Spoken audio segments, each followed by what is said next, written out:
I just like the feeling of being trusted.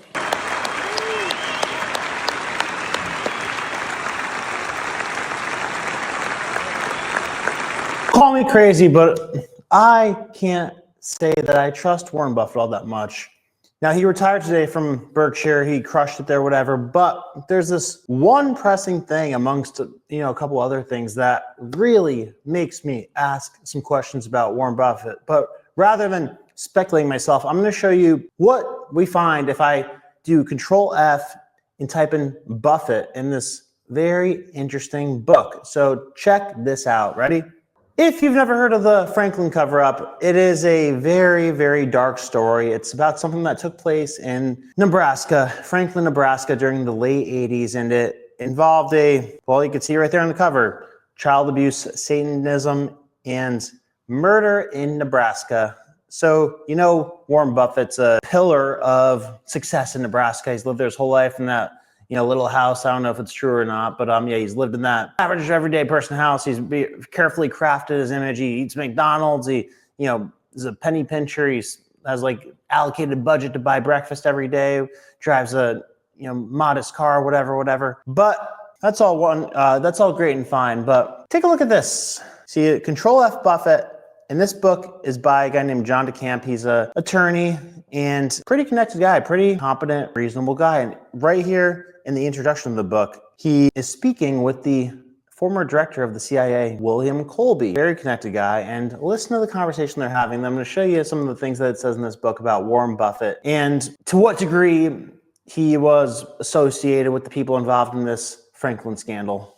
So real quick, this is pretty crazy. So this thing opens up, says, in late 2003, Troy Bonner walked into a hospital in New Mexico screaming, quote, they're after me because of this book.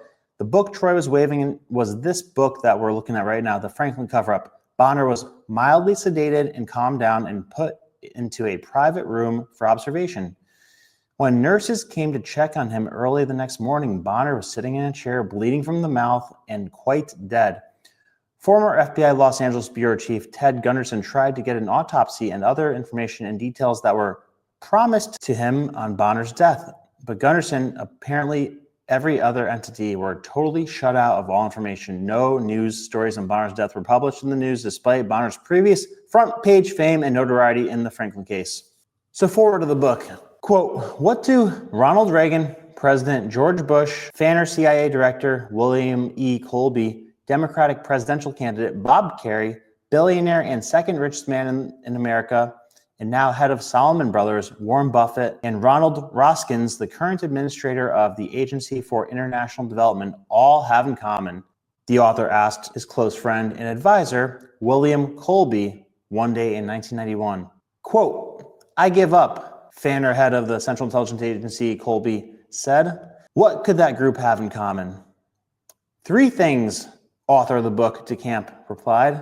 All of them a burden at times for those who they have to carry. All of them a burden at times for those who have to carry them. The three things are me, John DeCamp, a case called Franklin, and a man named Larry King. Are you serious? Colby asked.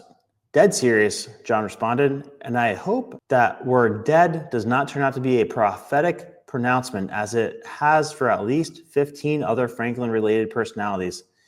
My statement to Bill Colby was not made lightly. Colby and his wife, Sally Shelton Colby, a United States ambassador under President Jimmy Carter, were at that very moment warning me to get away from the Franklin case, which was investigating child abuse. Larry King and anybody else linked with Franklin as quickly as possible for the sake of my own life and safety. Sal and Bill had never talked to me like this before. They sat me down and made it clear that this was not one of our routine discussions about life, health, and happiness, and emphasized to me that the serious nature of what and whom I was dealing with. Colby said, what you have to understand, John, is that sometimes there are forces and events too big, too powerful, with so much at stake for other people or institutions that you cannot do anything about them, no matter how evil or wrong they are, and no matter how dedicated or sincere you are, or how much evidence you have. That is simply one of the hard facts of life you have to face. You've done your part. You've tried to expose the evil and wrongdoing. It has hurt you terribly, but it has not killed you up to this point. I'm telling you, get out of this before it does.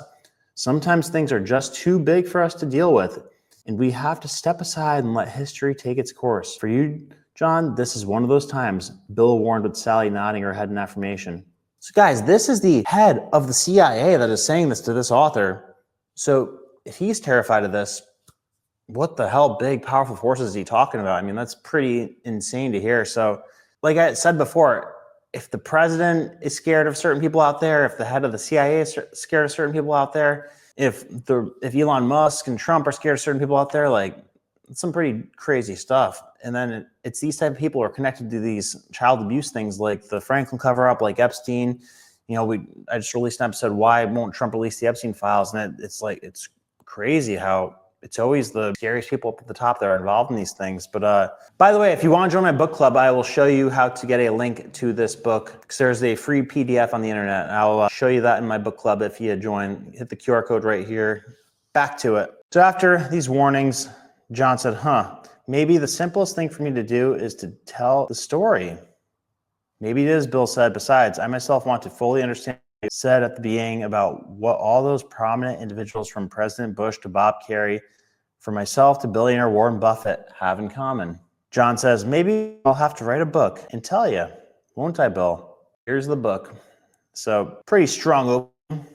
So it says, among the backers and contacts of Larry King and the Franklin Credit Union, which the credit union is the institution that Larry King is operating and running this whole alleged scandal out of, his backers and contacts, according to the Not Me, they were Harold Anderson and his World Herald media outlet, former State Game and Parks Commissioner Eugene Mahoney, Omaha multi-billionaire Warren Buffett, First Tier Bank, Union Pacific Railroad, the famous Boytown Orphanage, and the Omaha Girls Club.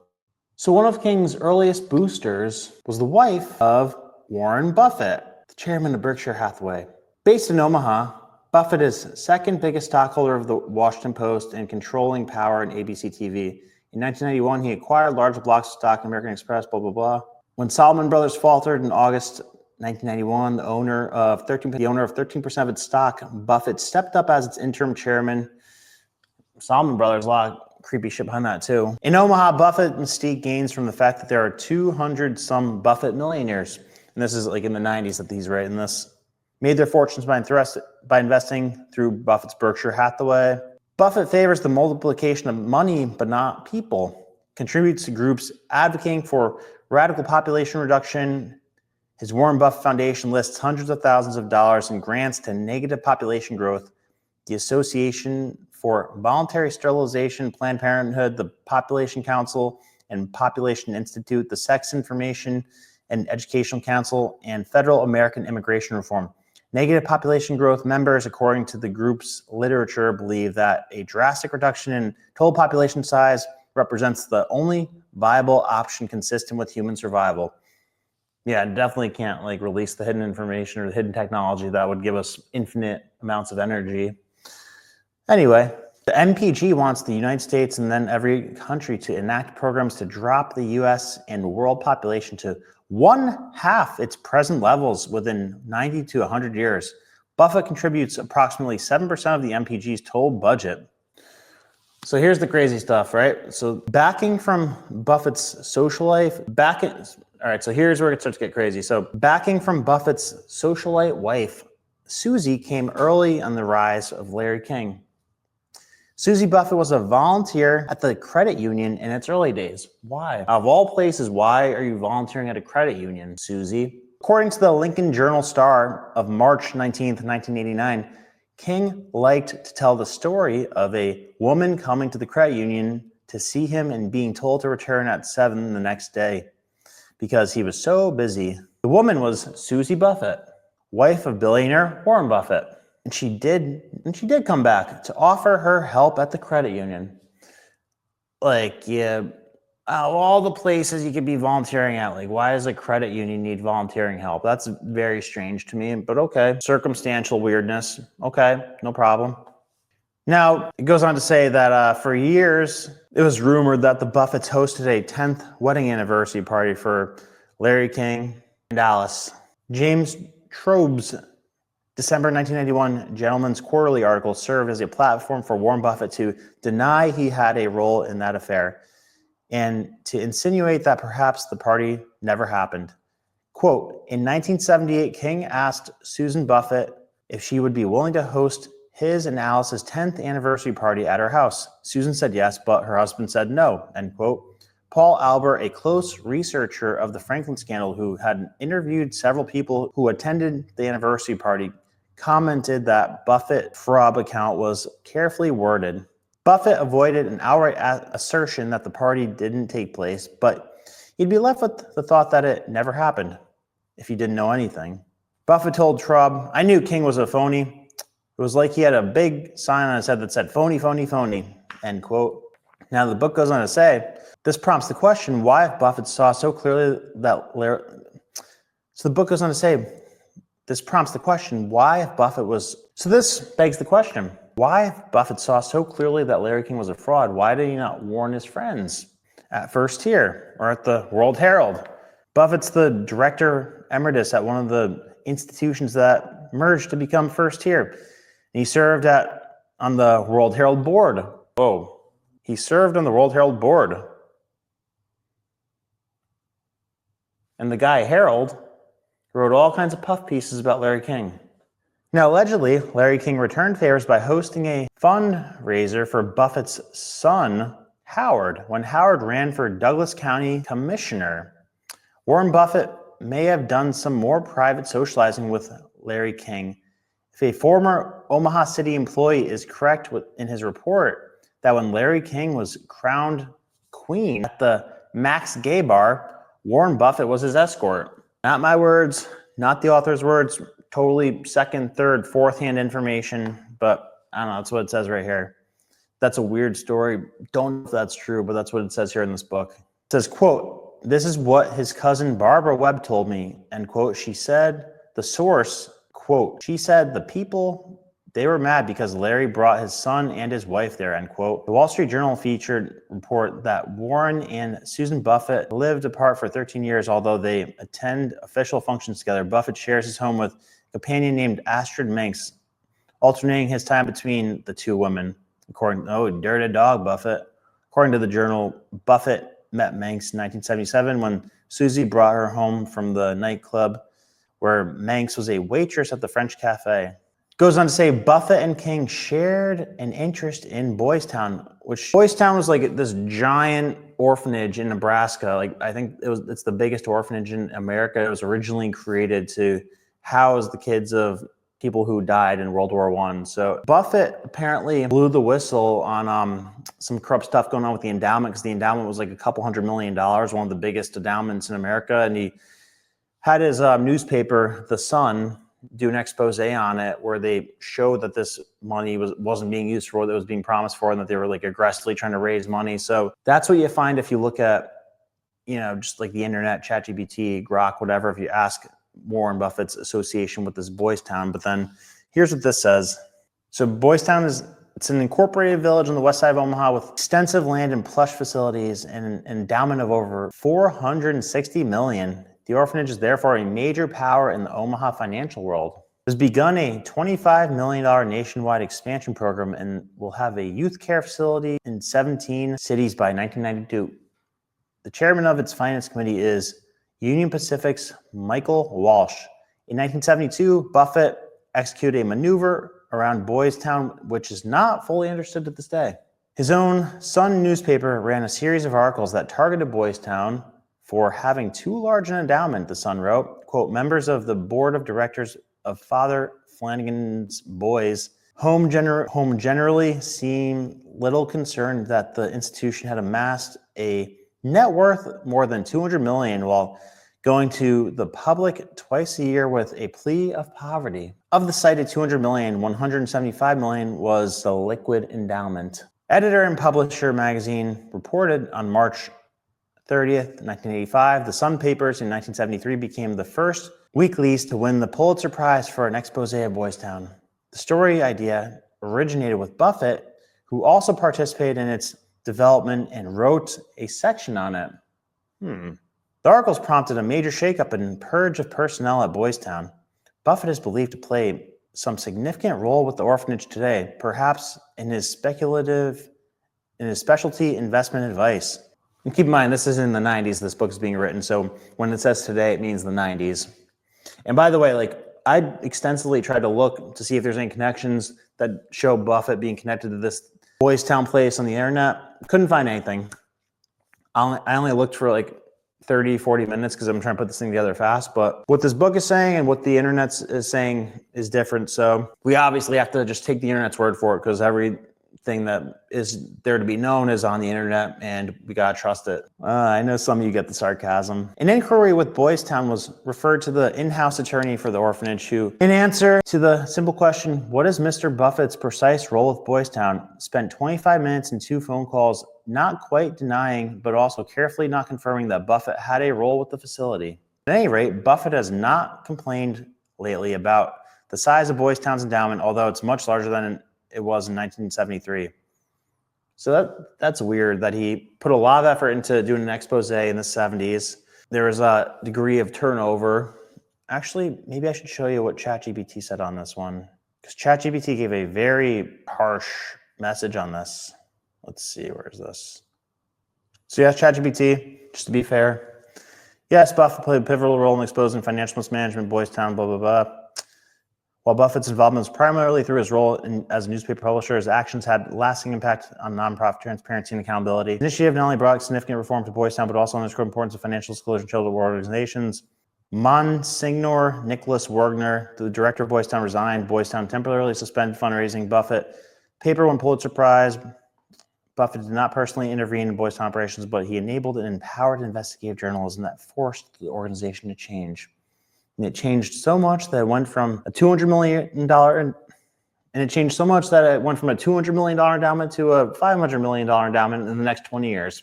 And I don't believe he complained about it a second time. So this guy, Wagner, had led Boys Town for 30 years, resigned amid criticism, and the new leadership reconstructed Boys Town's financial practices to align fundraising with the actual operations needed. Worth noting, while Boys Town cleaned up its finances, it remained under